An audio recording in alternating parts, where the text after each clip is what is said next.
trust me. Something in the bed just above me. Something like a dream state. You call it a clean break. Do you feel the vibes, baby?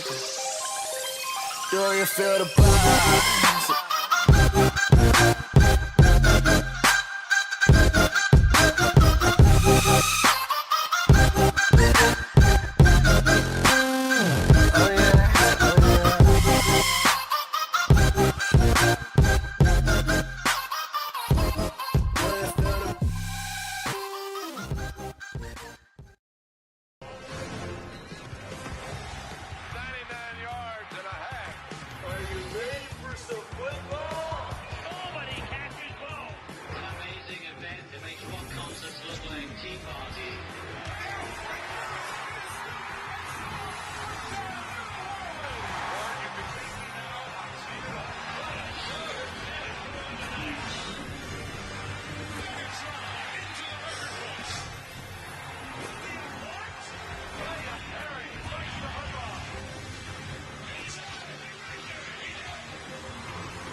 The Week 7 prediction show with the K-Mish starts now. After 6 weeks of action, the San Diego Boys division is led by the Fighting Fizdales at 5-1. Meanwhile, the other 5 teams are only separated by 2 games. In the rest of the country of the division, the top team is also 5-1 with Dear DeMarco, I Miss You, with 3 teams tied at 500 fighting it out for the 3rd place by themselves. Meanwhile, Pass Me the Blunt looks to be planning for next year.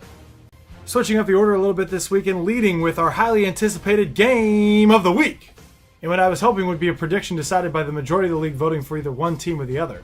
The result actually came out dead even, but one man's prediction stood above the rest. So here with the final ruling is our celebrity guest picker. Take it away, Cuddy Belcow. Hey guys, Cuddy Belcow here. Kevin asked me to break down the game of the week. He asked me to give you guys a little energy, a little flair, and to keep the intro short.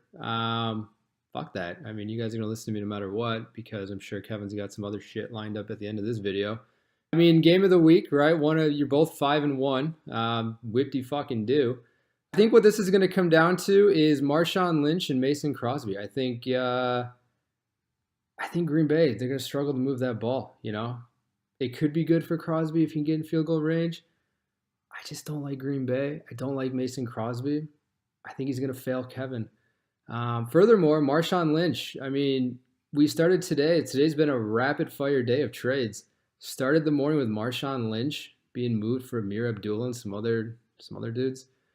Marshawn Lynch is like 40 years old, right? He's on an awful team. I'm sorry. The Oakland Raiders are not good this year. And they're playing Kansas City, a division rival who is good, who's coming off a loss. And what are you going to do? You're going to force Oakland to be one-dimensional. You're going to shut down Marshawn Lynch. There's nobody behind him. Done.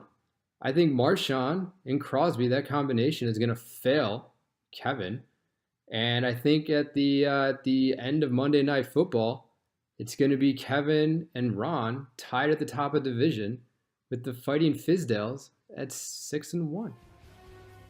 Can't tell from the moves he made yesterday if Hurricane L is either the dumbest fantasy football manager of all time or just a genius in waiting. But Pass Me the Blunt couldn't possibly lose 7 games in a row, could he?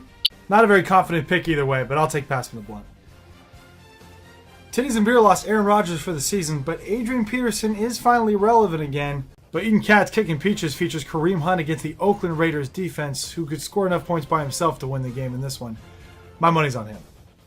Chalupa Batman hoping that LaShawn McCoy will finally step it up for him this season, and hoping that Jordy Nelson won't take too big of a hit now that Aaron Rodgers is out for the season. Meanwhile, Justwin Maybe hoping that Drew Brees can finally crack the top 10 as a quarterback here, but he traded away Oakland's prized possession in Beast Mode, who's also your logo. And for that type of betrayal, I gotta go with Chalupa Batman.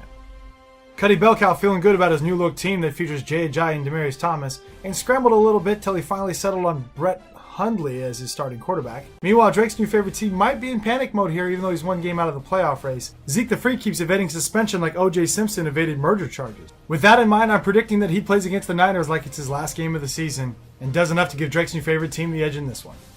In our final matchup of the week, start of a dynasty sees Melvin Gordon going up against a tough Denver Broncos run defense, and is without OBJ for this game and the rest of 2017.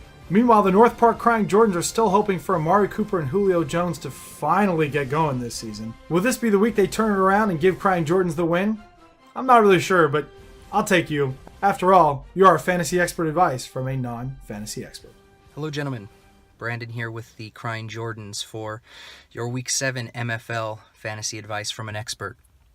It's now Week 7, and I've only got 2 wins, so I'm going to give you one tip for each win I've got here. Number 1, we're going to go with the words of noted wordsmith, noted philosopher, French Montana, and the advice is don't panic. Just tread water for the next couple weeks. Couple teams have separated themselves and look like locks for the playoffs, and then we got just a whole bunch of mediocre to awful teams. And I'm somewhere in that range. I'll let you guys be the judge of which end I'm closer to. But we're going to bail water for the next couple weeks. Hope to stay afloat, and might just hit you guys with a long bomb there at the end to sneak my way in. And that brings me to point number 2. I'm not panicking because I've done what you should always do, and that's join a league where at least one guy is dumber than you, and you can count on that week in and week out. And judging by the trades that have gone down this week, I can confidently say that 11 of us can say that we're not the dumbest guy in this league.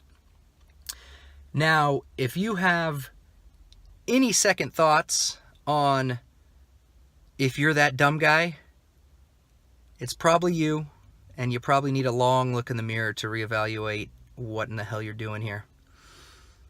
But don't want to get too dark, so I'll end it there. Good luck, gentlemen. Anyways, good luck. If you guys want to make some trades on some tight ends, some quarterbacks, let me know.